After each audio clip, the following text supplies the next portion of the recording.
El nuevo orden público internacional también protege la soberanía de los estados legítimos, como Estados Unidos tiene derecho a proteger su soberanía de aquellos que, apelando a una soberanía que tienen secuestrada a un pueblo indefenso, están llevando no solamente a Venezuela lo que le han llevado, sino a todo un hemisferio. Hay más de 2.000 generales en Venezuela, un país realmente pequeño para su población, pero con una cantidad de generales mayor que en Estados Unidos.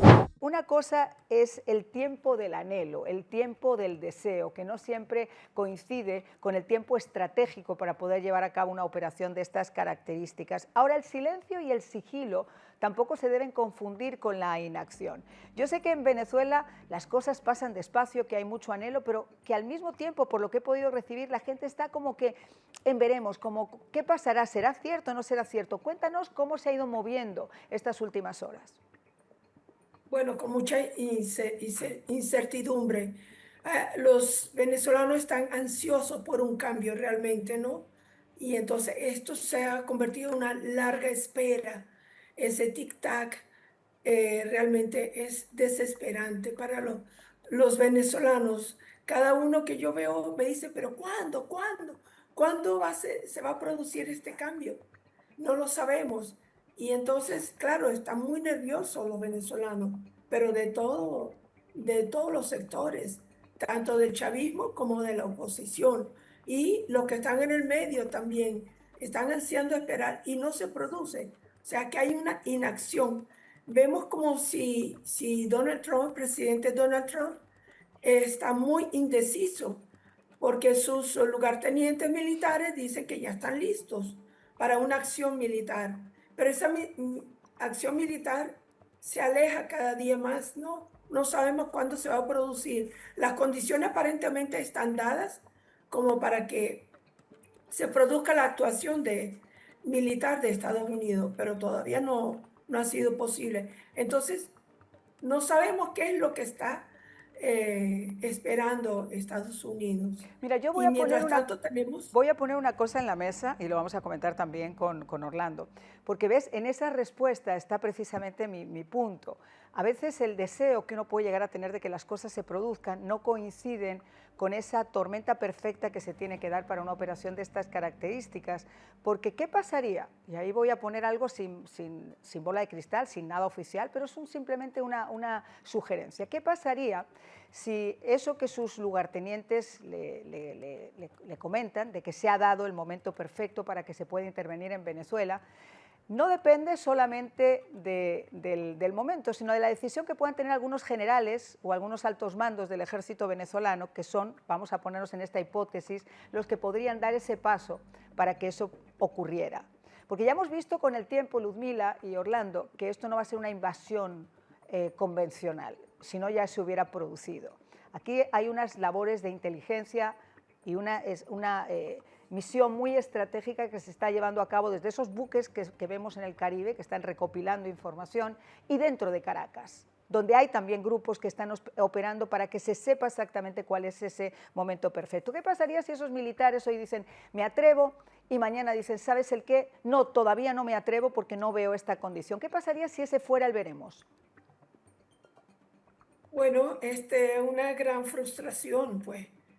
Los militares venezolanos no se han destacado por su valentía, sino más bien todo lo contrario, ¿no? Y puede pasar cualquier cosa, pero es que son hay más de 2.000 generales en Venezuela, un país realmente pequeño para su población, pero con una cantidad de generales mayor que en Estados Unidos o en China mismo. No sabemos, pero demasiados generales pero son generales sin tropa. ¿Qué es lo que están comandando ellos? Son negocios y empresas. Política. El Camintec, sí, que ha creado el gobierno para que ellos se ocupen, se entretengan, pero es un ejército sin tropa. ¿Cuántos soldados puede haber? 100.000. Para 2.000 generales es mucho. Muchos generales para tan poca tropa, realmente, y no sabemos qué podría pasar. La decisión realmente no está en sus manos, sino en la tropa que ellos saben y en la capa media de los Totalmente. oficiales, donde está realmente la gran decisión, los comandantes, no los generales. Entonces, los generales que ostentan el poder y la riqueza y los negocios de Venezuela realmente se están aprovechando y quieren continuar en este negocio. Por eso es que ellos se van a negar, siempre se van a negar. Entonces, si Claro, la decisión de Trump depende, los altos mandos pero sí, ve, porque muchos de ellos son puestos a dedo a nivel político, por eso los expertos dicen que esto es una tropa totalmente sin comandancia. Ahí la sorpresa va a ser en esos que son medios o que son incluso bajos, que puedan llegar a animar al resto de la tropa para que los generales que tienen algún poder de decisión den el paso adelante. Lo que yo sí creo es que puede partir quizá de ahí y la respuesta de Estados Unidos es neutralizar precisamente la respuesta que pueda tener el régimen, porque ya tienen idea de dónde se encuentran los misiles, dónde se encuentran los hangares, dónde se encuentra el resto de lo que pudiera utilizar el régimen de Maduro para tratar de repeler esa acción. Orlando, ¿cómo lo ves tú? Bueno, acabas de decir una palabra muy clave en el análisis. Hay un elemento que es el factor sorpresa. A pesar de que la Casa Blanca ha anunciado que vienen incursiones, tanto por aire, por tierra, y que Maduro se va o tendría que entregarse por las buenas o por las malas, obviamente las cosas no suceden, Marian, cuando uno quiere, cuando uno anhela y en los tiempos que uno desearía. Esto ya hemos hablado ahorita en el análisis, lo he dicho, merece de actos preparatorios, escenarios. Se ha tratado de agotar toda una agenda para buscar el quiebre, ciertamente, de la coalición dominante. Esto está en pleno desarrollo, esto está por verse. Esto va hacia una escalada donde no se descarta aún que en medio de esa escalada ese quiebre de que hemos hablado de estas Fuerzas Armadas, como bien lo ha dicho Luz Mila, que tiene más generales que tropas, eventualmente incurren en actos de desobediencia. Y esto catalice el proceso, digamos, de la caída del régimen. Ahora, todo esto está en pleno desarrollo.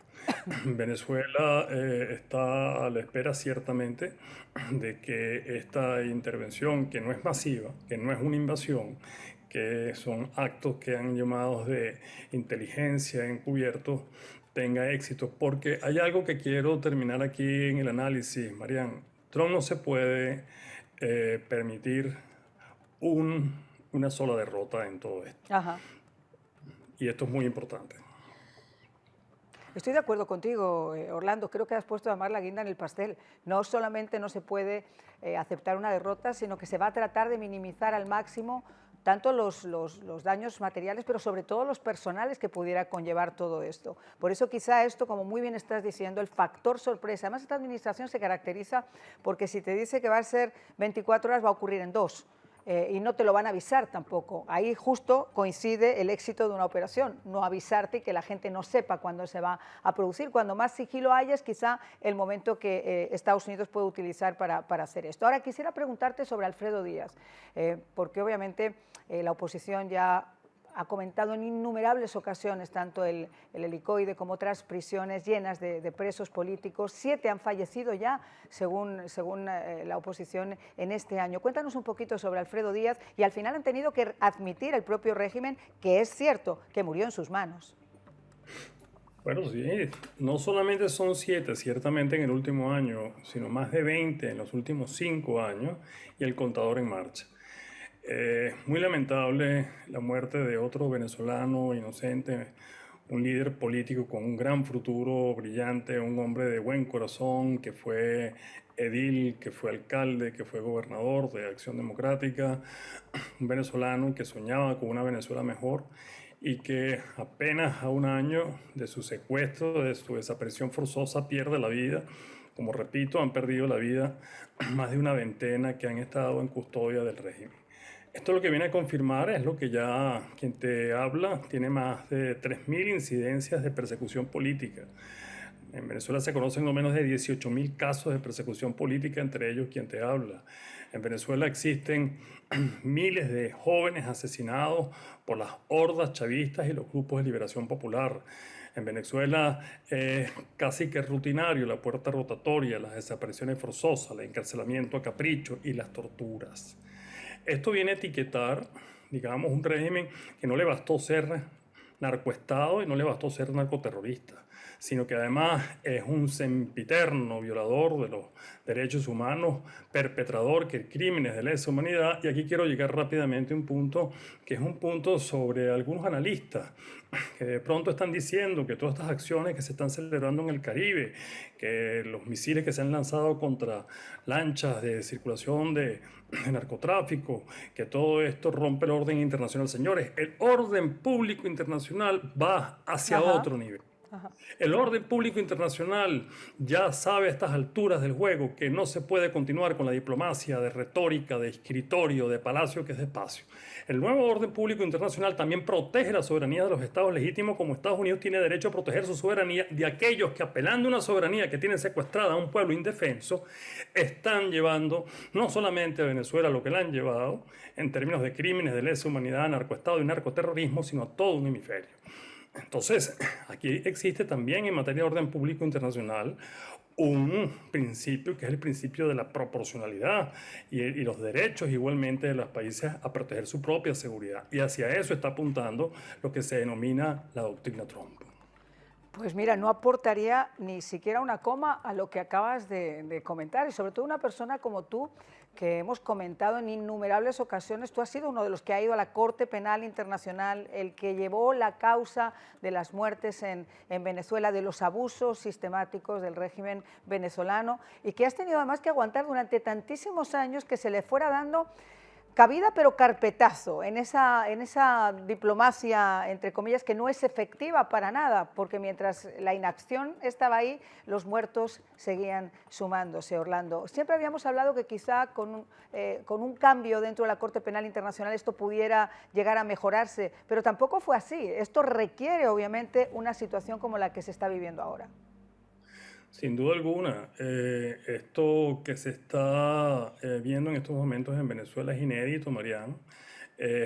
Un mensaje muy claro también para quienes tienen el deber de administrar justicia penal internacional como la Corte Penal Internacional. Si la justicia no llega, si la justicia es tardía, no es justicia. Hay un principio que dice justicia dilatata no es justicia, justicia dilatada no es justicia. Y estamos, te repito, en presencia de un cambio a nivel del orden público internacional. Si tan rápido fue el narcotráfico y la delincuencia organizada internacional en, valga la cacofonía, organizarse para delinquir, bueno, tan rápido tiene que ser igualmente la diplomacia y la respuesta de las naciones vulneradas para eventualmente acabar con el delito internacional. No lo dije yo. Esto lo dijo Kofi Annan en el 2005 cuando le encomendó precisamente a Canadá, digamos, desarrollar el principio de la responsabilidad de proteger que está en la Carta de las Naciones Unidas.